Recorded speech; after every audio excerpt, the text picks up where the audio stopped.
Good morning students. आज मैं physical and health education में स्काउटिंग, गाइडिंग तथा रेड क्रॉस का अर्थ, उपयोगिता एवं शिक्षण, उसकी शिक्षण विधियाँ, स्काउट तथा गाइड का इतिहास। स्काउट तथा गाइड का इतिहास के बारे में आज हम पढ़ेंगे। स्काउटिंग, गाइडिंग तथा रेड क्रॉस का अर्थ, उपयोगिता एवं उसके शिक्षण विधियों के बारे में आज हम पढ़ेंगे। स्काउट गार्ड के जन्मदाता अंग्रेज सैनिक अधिकारी लॉर्ड वेडेन पावेल थे। इनका पूरा नाम है Lord Robert Stephenson Smyth Baden Powell था। इनका जन्म इंग्लैंड में 22 फरवरी 1857 ईस्वी में हुआ था। बचपन में इन्हें तैरना तथा नौका चलाना आदि में विशेष रुचि थी। यह साहसी कार्य करते थे। 1876 ईस्वी में रॉयल अकादमी की सैनिक परीक्षा में उत्तीर्ण हुए। उन्हें सैनिक अधिकारी बनाया गया। फिर वह भारत आए। यह सैनिक टुकड़ी के साथ बचपन से ही अभ्यास किया करते थे। फिर इन्हें अंग्रेज सरकार ने अफ्रीका भेजा और वहाँ भी उन्हें प्रशिक्षण दिया गया। फिर अफ्रीका में विद्रोह किया करते थे। उनका सामना वेडेन पावेल की टुकड़ी से किया। जुलू लोग उनकी धाक मानने लगे। जासूसी क्रिया में ब्रिटिश सरकार के सामने उन्होंने धाक जमा ली। इन क्रियाओं के कारण वेडेन पावेल को एक नाम इम्पासी, कभी न सोने वाला भेड़िया भी कहा गया। अंग्रेज सरकार ने इन्हें कर्नल बनाया। भारत में सैनिक टुकड़ी प्रशिक्षण के लिए दे दी गई। इन्होंने बचाव तथा हमले के अभ्यास सिखाए। इन्हीं दिनों वेडेन पावेल द्वारा एक नए विज्ञान की खोज की गई। उसका नाम है स्काउटिंग, जिसका अर्थ है भ्रमण का विज्ञान होता है। स्काउटिंग के प्रशिक्षण के लिए वेडेन पावेल ने एक किताब एड्स टू स्काउटिंग लिखी और प्रकाशित की। अफ्रीका में बोर जाति के साथ युद्ध छिड़ा, तब इन्हें फिर अफ्रीका भेजा गया। वहाँ सावधानी से युद्ध लड़ा गया। मैपकिन नगर को शत्रुओं ने घेर लिया। 217 दिन तक युद्ध चला। अंग्रेजों ने बोर जाति के साथ युद्ध जीत लिया। कम आयु के बालकों को निम्नलिखित कार्य सिखाए गए: पहरा देना, संदेशवाहक का कार्य, प्राथमिक उपचार तथा संकेतों के माध्यम से संदेश भेजना। इस कारण वेडेन पावेल विश्व भर में सैनिक क्रियाओं में कुशल हो गए। अंग्रेज सरकार ने अफ्रीका में सैनिकों का भार इन्हें सौंप दिया। फिर एक पुस्तक से यही प्रेरणा मिली कि इन्होंने बालकों को स्काउटिंग सिखाई और इस योजना को कार्य रूप से परिणत किया तथा ब्राउनसी नामक द्वीप पर बालकों को प्रशिक्षण देने के लिए शिविर बनाया। इन्होंने स्काउटिंग फॉर बॉयज नामक पुस्तक भी लिखी, जो बालकों के लिए लाभप्रद सिद्ध हुई। यह पुस्तक पहले पाक्षिक पत्र के रूप में थी। उसमें एक प्रक्रिया को लिखते थे। सन 1908 में पुस्तक का प्रकाशन किया गया, कि जो धीरे धीरे बालकों में यह पुस्तक पसंद की जाने लगी। अभ्यास करने वाले बालक आपस में यह कार्य करने लगे। इसी को हम स्काउटिंग आंदोलन भी कहते हैं। इस प्रकार स्काउटिंग का जन्म हुआ। अब है स्काउटिंग। छोटे छोटे दलों को आने का नियंत्रण दिया गया। इस रैली में बालिकाएं भी पहुंची। वह अपना यूनिफॉर्म पहनकर आई। एग्नेस वेडेन पावेल, जो लॉर्ड वेडेन पावेल की बहन थी, उन्हें गाइडिंग पर पुस्तक लिखने को कहा गया, जिसने उन्होंने how girls can help the empire पुस्तक लिखी। गर्ल्स की कैसे मदद की जाए। जब स्काउटिंग गाइडिंग को मान्यता मिली, एग्नेस ब्रिटिश गाइडिंग संस्था की प्रेसिडेंट चुनी गई, जो 1918 में उन्हें उच्च गाइड बना दिया गया। बाद में बालकों के उत्साह को देखकर भी वह उम्र के अनुसार अभ्यास कराना जाने लगा। इस प्रकार छोटे छोटे बालकों के उत्साह को देखते हुए कब्ज और ब्राउनी ने 6 से 12 वर्ष के बालक होते उनके लिए अभ्यास एवं प्रशिक्षण का प्रावधान भी किया गया। बाद में घेवर एवं रेंगर गाइड, जो 18 से 25 वर्ष के युवा हैं, इनके लिए भी उपयुक्त प्रशिक्षण एवं अभ्यासों का विस्तार किया गया। प्रशिक्षण का पूर्ण रूप तैयार हो गया। फिर उसको हमने स्काउटिंग का नाम दिया गया। भारत में स्काउटिंग तथा गाइडिंग। भारत में सन 1909 में गाइडिंग की संस्था को मान्यता मिली। उस समय भारत में ब्रिटिश साम्राज्य था। सर्वप्रथम यूरोपीय एवं एंग्लो इंडियन बालकों के लिए सन 1909 में स्काउटिंग संस्था का सूत्रपात हुआ। सन 1913 से भारतीय बालकों के दल भी बनने लगे। एनी बेसेंट ने भारत में भारतीय छात्र स्काउट संघ की स्थापना की। किसने की? भारतीय छात्र स्काउट संघ की स्थापना श्रीमती एनी बेसेंट ने। इससे विशेष सहयोग देने वाले आगरा नगर के पंडित हृदय नाथ कुंजरू तथा पंडित श्रीराम वाजपेयी थे। Lord Baden Powell Lady Baden Powell Bharat आए जब वह भारत के बालकों की गतिविधियां देखकर प्रभावित हुए। सन 1922 में भारत का छात्र स्काउट संघ की स्थापना की गई। हरिद्वार में एक भारतीय स्काउट गाइड की रैली हुई। पावेल ने इसमें भाग लिया। सन 1937 में पूर्ण वेडेन पावेल भारत आए। अनेक संघों को मिलकर हिंदुस्तान स्काउट संघ की स्थापना की। वह स्वतंत्रता प्राप्ति तक चलती रही और 7 नवंबर 1940 में भारत स्काउट गाइड संघ की स्थापना की। इसे अंतर्राष्ट्रीय स्काउट गाइड संघ के नाम से जाना गया। इस संस्था के संगठन राष्ट्रपति तथा उपसंरक्षक उपराष्ट्रपति हैं। हमारे जीवन के अंतिम दिनों में लॉर्ड वेडेन पावेल अफ्रीका के कीनिया प्रदेश में रहे और यहीं पर जनवरी सन 1949 में उनका देहांत हो गया। भारत में स्काउट गाइड संस्था का मुख्य कार्यालय दिल्ली में है। भारत में छात्राओं की गाइडिंग का कार्य भी इसी संस्था को सौंपा गया, जिससे भाई बहन एक ही झंडे के नीचे एक साथ कार्य करते हैं। स्काउट गाइड की प्रार्थना भी आपने स्कूल में देखी होगी। दया दान भक्ति का हमें ये सब स्काउट गाइड की एक प्रार्थना है। फिर है स्काउट की प्रतिज्ञाएं क्या क्या हैं। मैं मर्यादापूर्वक प्रतिज्ञा करता हूँ कि मैं यथाशक्ति ईश्वर और अपने देश के प्रति अपने कर्तव्य का पालन करूँगा और स्काउट नियम का पालन करूँगा। ये किसकी प्रतिज्ञा है? स्काउट गाइड की। फिर है राष्ट्रीय परिषद द्वारा स्वीकृत स्काउट गाइड के नियम कौन कौन से हैं। स्काउट विश्वसनीय होता है, स्काउट वफादार होता है, स्काउट सबका मित्र होता है, प्रत्येक दूसरे स्काउट का भाई होता है, स्काउट विनम्र होता है, स्काउट पशुओं का मित्र होता है और प्रकृति से प्रेम करता है, स्काउट अनुशासित होता है और सार्वजनिक संपत्ति की रक्षा करने में सहायता करता है, स्काउट साहसी होता है, मितव्ययी होता है और स्काउट मन वचन तथा कर्म से शुद्ध होता है। स्काउट गाइड आदर्श वाक्य: भरसक प्रयत्न करो, तैयार रहो और सेवा हेतु सदा तैयार रहो। स्काउट गाइड चिन्ह: दाएं हाथ की हथेली में छोटी उंगली को अंगूठी से दबाकर 3 उंगलियों का चिन्ह बनता है। इस हथेली को कंधों तक उठाकर हाथ सीधा रखना चाहिए और यह कंधे की ऊंचाई का होना चाहिए। इसे ही स्काउट गाइड चिन्ह कहते हैं। 3 उंगलियां स्काउट गाइड को 3 प्रतिज्ञाओं को याद दिलाती है। फिर है स्काउट गाइड प्रणाम। स्काउट गाइड प्रणाम: स्काउट गाइड दाएं हाथ की छोटी उंगली को हथेली में अंगूठी से दबाकर और विशेष 3 उंगलियों को मिलाकर करते हैं। यह हाथ कंधे की सीध में तथा उंगलियां चेहरे के बराबर रखते हैं। उंगलियां प्रणाम करते समय दाएं भाग को छूती है, कोहनी तो कंधे की सीध में रहती है।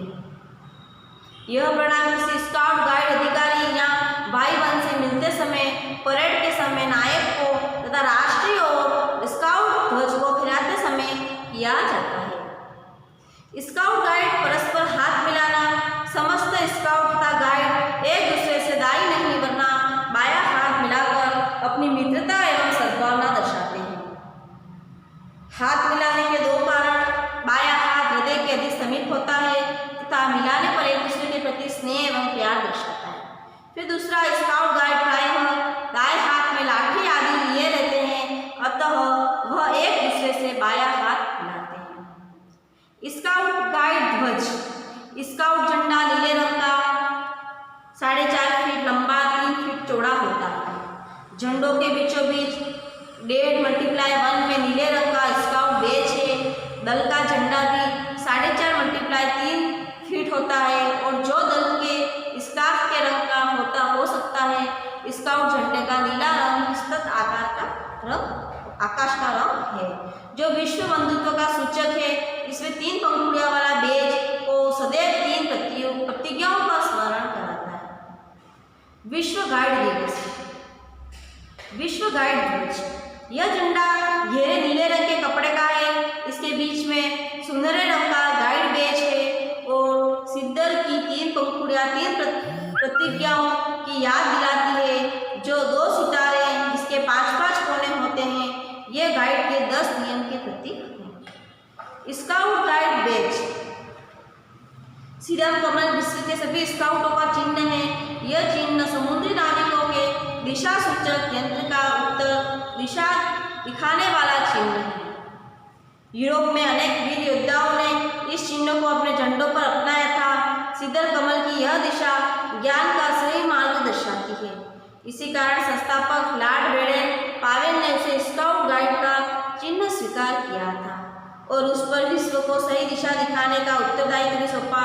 सिद्धर के ऊपर 3 पंखुड़ियां हमें हमारी 3 प्रतिज्ञाओं की याद दिलाती हैं। इस चिन्ह के बीच में 3 पंखुड़ियां और यह गाइड का चिन्ह है। भारत में स्काउट एवं गाइड एक संस्था है। इसी कारण स्काउट एवं गाइड का चिन्ह सम्मिलित रूप से बनाया गया। फिर है बीचों बीच अशोक का चक्र भी बना है, जो भारत का राष्ट्रीय चिन्ह है। इस चक्र के 24 अरे हैं, जिनका अर्थ है कि हमें सेवा के लिए 24 घंटे तैयार एवं सावधान रहना है। इसे कमीज की बाईं ओर की जेब के बीचों बीच लगाया जाता है। गार्ड ये बेज अपनी बाईं आस्तीन के मध्य से लगाएगी। विश्व स्काउट बेज। विश्व स्काउट संगठन के बेज के चारों ओर रस्सी होती है, जो नीचे की ओर रिब गार्ड से जुड़ी है। स्काउट का यह बेज दीक्षा के बाद अपनी दाईं ओर की ओर जेब पर इसे बीचों बीच लगा सकते हैं। खोज के चिन्ह। जब स्काउट गाइड कैंप लगते हैं तो वे चिन्ह बनाते हैं। यदि कोई साथी भटक जाता है तो उस दिशा में जाने वाली टोली पीछे संकेत छोड़ती जाती है, जिसके माध्यम से वह वहां पहुंच जाए। और चिन्ह अनेक वस्तुओं से बनाते हैं, चौक, घास, पत्थर आदि से बनाते हैं।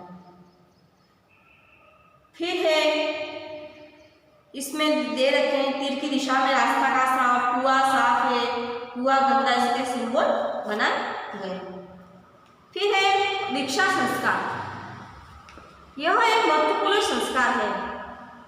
इस संस्कार का अधिकारी वही बालक होता है जिसने कोमल पद की परीक्षा उत्तीर्ण कर ली हो, अपने व्यवहार से स्काउट मास्टर को संतुष्ट कर लिया हो, स्काउट के नियम, प्रतिज्ञा तथा सिद्धांत में अटूट विश्वास रखता हो एवं आस्था हो। यह स्काउट का प्रवेश द्वार होता है।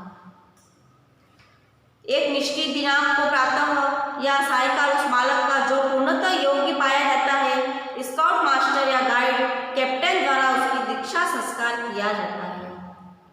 समाज में स्काउटिंग तथा गाइडिंग का क्या महत्व है? इस संगठन का शैक्षिक महत्व बहुत है। इसके द्वारा बालक बालिकाओं को प्रकृति के संपर्क में लाया जाता है तथा शारीरिक एवं नैतिक प्रशिक्षण भी प्रदान किया जाता है।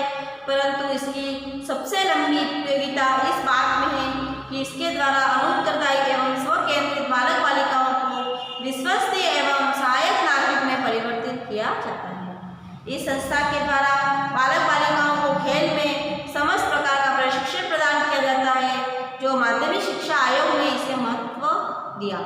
स्काउट एवं गाइडिंग चारित्रिक प्रशिक्षण तथा अच्छी नागरिकता के गुणों के विकास के लिए सबसे महत्वपूर्ण साधनों में से एक है। इसमें बहुत से गुण निहित थे, क्योंकि इसके द्वारा विभिन्न आयु के बालक बालिकाओं को अपनी ओर आकर्षित किया जाता है तथा उनकी बहुमुखी शक्तियों को विकसित किया जाता है। इसके विभिन्न खेलों, क्रियाओं तथा प्राविधिक कुशलताओं द्वारा समाज सेवा के आदर्शों, सदाचरण नेताओं के लिए सम्मान, राज्य की प्रतिभूति तथा प्रत्येक प्रकार की स्थिति का सामना करने की तत्परता की आधारशिला रखना संभव है। स्काउटिंग। इस संस्था का जन्म दक्षिण अफ्रीका में सर रॉबर्ट बेडेन पावेल ने उस समय किया था, जिस समय दक्षिणी अफ्रीका में बोअर युद्ध चल रहा था। परिणाम स्वरूप बेडेन पावेल ने छोटे छोटे बालकों द्वारा शत्रु पक्ष की सूचना प्राप्त करने के लिए इस संस्था का निर्माण किया। आज प्रत्येक देश ने इस संगठन को अपना लिया है। वर्तमान स्काउटिंग का अर्थ दूसरे रूप में लिया जाता है। स्काउटिंग का संगठन आजकल जन सेवा तथा अच्छे गुणों को विकसित करने के लिए किया जाता है। अवकाश के समय बड़े भाई छोटे भाइयों के साथ सम्मिलित होते हैं और उन्हें सत्संग का अवसर देते हैं। स्काउटिंग अनेक लाभ हैं। खेलकूद में छात्र अपने अंदर अनेक सद्गुणों को विकसित करते हैं और वे समय समय पर वन भ्रमण तथा प्राकृतिक सौंदर्य को देखने जाते हैं, जिसमें वहाँ वातावरण को समझने का अवसर प्राप्त होता है।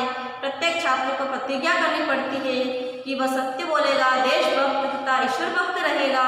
ये सभी इसकी प्रतिज्ञा है। इस संस्थाओं को हम 3 भागों में बांटा गया है। 6 वर्ष से 10 वर्ष तक के बालक शेर बच्चे कहलाते हैं, 10 वर्ष से 18 वर्ष तक के बालक स्काउट कहलाते हैं और 18 वर्ष से 29 वर्ष तक के युवा बालक रोवर कहलाते हैं। इस प्रकार संस्था द्वारा यह प्रयत्न किया जाता है कि प्रत्येक बालक विश्वसनीय, समाजसेवी, विनम्र, धैर्यवान तथा दूसरों के प्रति दयालु बने। गाइडिंग स्काउटिंग जिस प्रकार बालकों की संस्था है, उसी प्रकार बालिकाओं की संस्था भी गर्ल गाइडिंग है। इस संस्था के द्वारा किशोर अवस्था की छात्राओं को खेल द्वारा अनेक अच्छी बातें सिखाई जाती हैं। खाना पकाना, नृत्य, संगीत, गृह विज्ञान आदि की शिक्षा खेल खेल में प्रदान की जाती है। स्काउटिंग के समान इससे भी छात्राओं में सद्गुणों का विकास करने का प्रयत्न किया जाता है। इस संगठन के द्वारा छात्राओं के चरित्र का निर्माण सरलता से किया जाता है तथा उन्हें समाज सेवी बनाया जाता है। इस संस्था को हम 3 भागों में बांटा गया है। 6 से 10 वर्ष तक की बालिकाओं के लिए बुलबुल कहलाती है, 10 से 18 वर्ष तक की बालिकाएं गर्ल गाइड कंपनी कहलाती है और 18 वर्ष से 25 वर्ष तक की युवा बालिकाएं रेंजर कंपनी में आती है। इस प्रकार उपयुक्त स्काउटिंग तथा गाइडिंग के महत्व की विवेचना करने पर यह निष्कर्ष निकलता है कि समाज की बदलती हुई परिस्थितियों में स्काउटिंग तथा गाइडिंग विषय की महत्ता राष्ट्र की गरिमा बनाए रखने के लिए अनिवार्य बन गई है। स्काउटिंग गाइडिंग के क्रियाकलापों से ज्ञान की प्राप्ति नहीं होती, अपितु उसके क्रियात्मक पक्ष द्वारा समाज की नींव को अनुशासन का स्वरूप प्रस्तुत करना है। स्काउटिंग एवं गाइडिंग के द्वारा क्रियात्मक रूप से समाज, राष्ट्र, विश्व में विश्व बंधुत्व की भावना का उदय संभव है। यह भावना अस्थायी स्तंभ की भांति समाज की नींव का पत्थर बन जाती है। स्काउटिंग गाइडिंग द्वारा छात्र छात्राओं में प्रेम, सौहार्द, सहयोग, स्वावलंबन, स्वदेशानुराग तथा विश्व बंधुत्व की भावना को साकार करना लक्ष्य है और इस लक्ष्य में ही स्काउटिंग गाइडिंग का महत्व परिलक्षित है। स्काउटिंग गाइडिंग का मूल उद्देश्य है कि संपूर्ण मानव मात्र की निस्वार्थ भाव से अनुशासित रहकर सेवा करना। स्काउटिंग का उद्देश्य एक अच्छे स्काउटिंग का मुख्य उद्देश्य है ईश्वर तथा मानव धर्म के प्रति आस्था, श्रद्धा तथा समस्त प्राणी मात्र के प्रति निस्वार्थ भाव से सेवा करना। स्काउटिंग एवं गाइडिंग के सिद्धांत। स्काउटिंग का मूल सिद्धांत है किसी भी परिस्थिति के लिए अपने को सजग तथा तैयार रखना। इस तैयारी तथा सजग सिद्धांत के अनुसार एक स्काउट किसी भी परिस्थिति में अपने को सामंजस्य रूप से परिवर्तित कर लेता है। वह आग बुझाने, प्राथमिक चिकित्सा करने, तैरने, नाव चलाने, पानी की व्यवस्था करने, रोशनी का प्रबंध करने तथा भीड़ आदि को नियंत्रित करने में अपने को पूर्व प्रशिक्षित पाता है। वह प्रत्येक कार्य के लिए सदैव तत्पर रहता है। स्काउट एवं गाइड के गुण। एक अच्छे स्काउट एवं गाइड में हमें निम्नलिखित गुण होने चाहिए। वह सत्यभाषी तथा मधुभाषी होना चाहिए, वह श्रमशील होना चाहिए, वह विनम्र होता है, उदार दयालु भावयुक्त होता है, समस्त प्राणी मात्र में समभाव की दृष्टि रखता है। एक अच्छे स्काउट एवं गाइड में अपने को स्वास्थ्य की रक्षा के प्रति सम्मुख भावना होती है। स्काउट वीर तथा मितव्ययी होता है, वह पूर्णतः शुद्ध होता है और वह अनुशासन प्रिय भी होता है। स्काउट के नियम। स्काउट के 10 नियम हैं। स्काउट का वचन विश्वसनीय होना चाहिए। यह नियम बताता है कि स्काउट जो कुछ कहता है वह विश्वसनीय होना चाहिए। स्काउट का परम धर्म और कर्तव्य होता है कि वह सदैव सत्य की बोलेगा, चाहे उस पर कितनी मुसीबत क्यों न आए। असत्य बोलकर अपनी आत्मा को कलुषित और स्काउटिंग पर धब्बा न लगाएगा। वह अपने ऊपर सौंपे हुए कार्य को पूरी लगन से करता करेगा। वह नुकसान तथा तकलीफ से नहीं डरता है। यदि कोई अधिकारी स्काउट को कोई कार्य सौंपता है तो स्काउट का यह परम कर्तव्य होता है कि स्काउट उसको भली भांति पूरा करे, चाहे बिजली कड़के, चाहे वर्षा हो या चाहे अंधेरा हो। स्काउट अपना काम अवश्य पूरा करता है। स्काउट अपने राजा, अफसर, माता पिता, देश, स्वामी, अपनों से छोटों का शुभ चिंतक होता है। स्काउट सदा इन सभी की भलाई हृदय से चाहता है। वो कभी कोई ऐसा कार्य नहीं करता है जो किसी प्रकार से विरुद्ध हो। वह दूसरे को ऐसा करते नहीं देख सकता। स्काउट हर समय उनका साथ देता है। स्काउट का समय कभी भी किसी की निंदा करने, गपशप लड़ाने, किसी की हंसी उड़ाने में नहीं होता। स्काउट का कर्तव्य है दूसरों की सहायता देना और उनके काम आना। स्काउट में कर्तव्य पालन करने में चाहे अपने सूप को छोड़ना पड़े और चाहे किसी भी खतरे का सामना करना पड़े, वह पैर पीछे नहीं हटने चाहिए। यदि स्काउट के सामने कर्तव्य पालन के दो कार्य आ जाए तो बिना किसी उलझन में पड़े उसे वही कार्य करना है जो सभी के हित में होता है। दूसरों की रक्षा करने में तथा घायलों की सहायता करने में स्काउट को सदा तत्पर रहना चाहिए। स्काउट किसी कार्य को इनाम या पुरस्कार लेने के लिए नहीं करता। स्काउट अपना सेवा कार्य स्वयं की खोज पर लेता है और उसे बताने के लिए आवश्यक नहीं होता है। स्काउट सबका दोस्त होता है। एक स्काउट से सब जब दूसरा स्काउट मिलता है, चाहे वह उससे पहले कभी न मिला हो, वह उससे प्रेम पूर्वक वार्तालाप करके लग जाता है, क्योंकि वह जिस प्रकार उसकी सहायता कर सकता है करता है। यदि वह किसी काम से आया है तो वह उसका हाथ बढ़ाता है, उसे किसी वस्तु की आवश्यकता है तो वह उसे दे देता है, भोजन आदि से उसका सत्कार करता है। स्काउट दूसरों से इसलिए घृणा नहीं करता है कि वे गरीब हैं या गरीबी के वस्त्र पहने हों, न ही वह अमीरों की गमीरी तथा ठाट बाट को देखकर जलता नहीं है और स्काउट जाति पाति को नहीं देखता है। वह सदैव दूसरों के गुणों को देखता है और गुणों को नहीं। स्काउट नम्र और विनीत। स्काउट घर पर हो अथवा बाहर प्रत्येक स्थान पर सुशीलता और नम्रता का व्यवहार करता है। यदि कोई उसके साथ गाली गलौज भी करता है तो भी उसका शांतिपूर्वक और विनीत भाव से उत्तर देता है तथा वह चुप रहता है। स्काउट विशेषकर स्त्रियां, बालक, वृद्धों, कमजोर और अपाहिजों से मीठी वाणी में बोलता है और उनके काम करता है। स्काउट का पशु पक्षियों पर दयालु होना। स्काउट पशु पक्षियों तक की दर्द तकलीफ में पूरी सहायता करता है, यथासंभव किसी को हानि नहीं पहुंचाता है और चिट्ठी और मक्खी पर भी दया करता है। स्काउट मितव्ययी होना चाहिए। स्काउट सोच समझ कर खर्च करता है और दूसरों को भी ठीक मार्ग पर लाने का प्रयत्न करता है। वह सदैव ऐसी वस्तुओं को खरीदने का प्रयत्न करता है जिन्हें वह अपने तथा अपने को संबंधी और मित्रों की आवश्यकता के समय काम में ला सके। स्काउट मन, वचन, कर्म में शुद्ध होता है। स्काउट अपने शरीर को साफ और तंदुरुस्त रखता है। गंदी आदतों जैसे मदिरा, पान का अन्य नशीले वस्तुओं का सेवन नहीं करता है। स्काउट अपने मन में कभी गंदे विचार नहीं आने देता है। वह अपने मुंह से बुरे वचन नहीं निकालता है। वह कोई भी बुरा काम नहीं करता है और माता पिता के साथ अच्छा व्यवहार करता है। स्काउट हर परिस्थिति में प्रसन्न रहता है। स्काउट को जब कोई आज्ञा मिलती है तो भी उसके मन में प्रतिकूल क्यों न हो, उसे हंसकर बातें करता है। स्काउट की प्रतिज्ञाएं। स्काउट दीक्षा के समय स्काउट अपने स्काउट भाइयों के सामने शुद्ध हृदय से प्रतिज्ञा करता है। मैं स्काउट की मर्यादा की शपथ खाकर कहता हूँ कि मैं सदा यथासंभव निम्नलिखित कार्य करूँगा। मैं देश, मैं ईश्वर और राजा के प्रति अपने कर्तव्य का पालन करता रहूँगा। मैं सदा दूसरों की सहायता करता हूँ। मैं सदा स्काउट नियमों का पालन करता रहूँगा। स्काउट शिविर का और फिर है स्काउट शिविर का अर्थ। प्रत्येक विद्यालय में जब स्काउट की शिक्षा अनिवार्य कर दी गई है, अर्थात स्काउट की शिक्षा भी छात्रों को दी जाती है, तो निरंतर नैतिकता के पतन के कारण स्काउट शिक्षा की अनिवार्यता बढ़ी है। अतः इसके अंतर्गत विभिन्न प्रकार के शिविरों की योजना है। स्काउट शिविर से तात्पर्य यह है कि ऐसा शिविर जिसमें छात्रों को व्यवहारिक रूप से शिक्षा की व्यवस्था की जाए और छात्रों को आत्मसंयमी, मितव्ययी बनाया जाए, नैतिक मूल्यों में वृद्धि की जाए। अर्थात इस शिविर में छात्रों को प्रकृति से जोड़ा जाता है। छात्र प्रकृति से संबंधित होकर एवं कुशल, योग्य, ईमानदार तथा मितव्ययी नागरिक बनते हैं।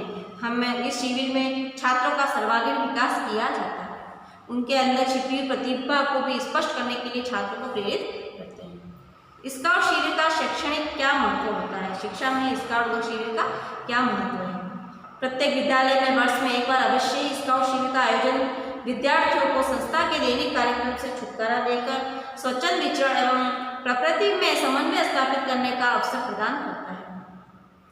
वे इस शिविर में अनेक क्रीड़ाओं एवं आमोद प्रमोद की क्रियाओं में संलग्न रहना। इस शिविर में विद्यालय में पढ़ाई गई सामग्री के अतिरिक्त अन्य सांसारिक समस्याओं का ज्ञान उन्हें मिलता है। अनेक विषय वस्तुएं जिन्हें कि कक्षा में पढ़ाने मात्र से नहीं सीख पाते, शिविर के समय में यथार्थ रूप से प्रस्तुत करने से तत्काल सीख जाते हैं। नदी, तालाब, झरना, झील, पेड़ पौधे आदि शिविर में सीधे संपर्क के माध्यम से इन्हें जो विद्यार्थियों के मस्तिष्क पर पड़ती है। विद्यार्थियों की सामाजिक आवश्यकताओं की पूर्ति होती है, विद्यार्थियों की बौद्धिक आवश्यकताओं की पूर्ति होती है, इनसे विद्यार्थियों के स्वास्थ्य संबंधी आवश्यकताओं की पूर्ति होती है, इसमें नैतिक मूल्यों का विकास होता है। स्काउट शिविर का अनुभव प्रत्येक विद्यार्थी के शैक्षणिक जीवन का एक महत्वपूर्ण अंग होता है। स्काउट शिविर में विद्यार्थी एक दूसरे के साथ मिलजुल कर खेलते हैं। राष्ट्रीयतावाद, जातिवाद, रंग भेद, आर्थिक स्थिति एवं योग्यताओं की दीवारें इनके बीच नहीं रहती है। स्काउट शिविर की स्वच्छता एवं शिविर संबंधी अन्य समस्त कार्य विद्यार्थी स्वतः मिलकर करते हैं। कार्यक्रम निर्धारण एवं शिविर संचालन भी वे स्वयं करते हैं और शिविर में इन्हें खाना पकाने का अनुभव प्राप्त होता है। छात्रों के अंदर स्वावलंबन की भावना का विकास होता है और आत्मविश्वास की भावना जागृत होती है। वह प्रकृति से एकाकार हो जाता है और इससे व्यक्तित्व में गतिशीलता आती है। स्काउट शिविर के उद्देश्य: सामूहिक रूप से रहने की प्रवृत्ति पैदा करना। स्काउट शिविर के विद्यार्थियों में अन्य विद्यार्थियों के साथ रहने की लोकतांत्रिक प्रवृत्ति पैदा होती है। उनमें साथ साथ रहने, खाने पीने, सामूहिक रूप से कार्य करने की प्रवृत्ति पैदा होती है। प्राकृतिक वातावरण से संबंधित होना। स्काउट शिविर में छात्रों को प्राकृतिक वातावरण, नैसर्गिक साधनों के महत्व का ज्ञान प्राप्त होता है। छात्रों को प्रकृति के नियमों का भी ज्ञान होता है और विद्यार्थियों को प्रकृति से संबंधित होना पड़ता है। उत्तम जीवन यापन में योगदान करना। विद्यार्थियों को स्काउट शिविर से बाह्य जीवन का आनंद प्राप्त होता है तथा उसका प्रभाव उसके जीवन पर पड़ता है। वह राह जीवन की महत्ता को समझता है। जब कभी कठिनाइयों या ऊब का वह अनुभव करता है तो यह प्राकृतिक सौंदर्य उसमें नवीन स्फूर्ति तथा नवजीवन का संचार करती है। नैतिक गुणों का विकास करना। स्काउट शिविर में छात्रों के अंदर उत्तरदायित्व, नेतृत्व, दलील भावना, ईमानदारी आदि श्रेष्ठ गुणों का विकास होता है। शिविर में प्रत्येक सदस्य को अलग अलग कार्य वितरित किए जाते हैं। शिविर की सफाई, पानी की व्यवस्था करना, भोजन की व्यवस्था करना, ईंधन व्यवस्था करना, मनोरंजन कार्यक्रम तथा प्रकाश व्यवस्था इत्यादि। इसमें छात्रों के उत्तरदायित्व की भावना भी विकसित होती है। स्वास्थ्य निर्माण में योगदान करना। स्काउट शिविर में विद्यार्थी स्वच्छंद, चिंता विहीन वातावरण में रहता है जहाँ स्वच्छ वायु की अधिकता तथा वातावरण की मनोहरता उसके स्वास्थ्य पर अनुकूल प्रभाव डालते हैं। शारीरिक शिक्षा के कौशलों में दक्षता प्राप्त करना। इस शिविर के अंतर्गत विद्यार्थी शारीरिक शिक्षा के क्रियाकलापों में भाग लेते हैं। इन्हें व्यायाम शिक्षक की सदा उपस्थिति का लाभ मिलता है तथा वह उन्हें त्रुटियां दूर के कौशल में प्रवीणता प्राप्त करने में सहायक होता है। सुरक्षिता के मौलिक नियमों का ज्ञान कराना। स्काउट शिविर अधिकांशतः ऐसे स्थानों पर रखा जाता है जो कि उसके पूर्व एकांत तथा बीहड़ रहते हैं। फिर नवीन स्थान होने के कारण उसकी विस्तृत जानकारी उपलब्ध नहीं रहती है। इस स्थिति में उसे जंगली जानवरों से बचाव, अग्नि से संरक्षण, पानी में डूबने से सुरक्षा एवं पहाड़ पर चढ़ने से सुरक्षा जैसे कठिन कार्यों में सुरक्षितों का ज्ञान होना अनिवार्य है। यह ज्ञान तथा अनुभव उसके छात्रत्व जीवन में उपयोगी रहता है। स्काउट शिविर के प्रकार: एक दिवसीय शिविर होना चाहिए, अल्पावधि शिविर, दीर्घावधि शिविर और अस्थायी शिविर। स्काउट शिविर स्थल के चयन का सिद्धांत: स्थल सरलता से पहुंचने योग्य होना चाहिए, प्राकृतिक एवं मनोरम वातावरण होना चाहिए, भूमि स्वामी से पूर्वानुमति लेनी चाहिए, बाधा रहित स्थल होना चाहिए, बाधा रहित स्थल, धूप एवं मौसम की अनिश्चितता से सुरक्षा का ध्यान रखना चाहिए, शुद्ध पीने के जल की सरलता से उपलब्ध करानी चाहिए, वातावरण का अनुचित उपयोग का निषेध, आग लगने वाली वस्तुओं का आसपास न होना, मच्छर, सांप, बिच्छू इत्यादि विषैले जीव जंतुओं से सुरक्षा रखना, अस्पताल हॉस्पिटल के समीप रखना, अस्पताल के समीप होना चाहिए स्काउट शिविर। फिर स्काउट शिविर के लिए सामग्री का चयन करना चाहिए। आहार संबंधी, आहार बनाने वाली सामग्रियाँ, औजार, हथियार, दिक्सूचक यंत्र, छोटे तंबू, कैंप खाट, फोल्डिंग पलंग, जलाधृत चटाई, कंबल, रस्सा, सुतलियाँ, ये सभी प्रकार की व्यवस्था होनी चाहिए। प्रकाश व्यवस्था की सामग्री, प्रथमोपचार की पेटी और ये सभी स्काउट में होना चाहिए। इस प्रकार आपको मैंने स्काउट्स के बारे में आपका चैप्टर पढ़ाया। Thank you.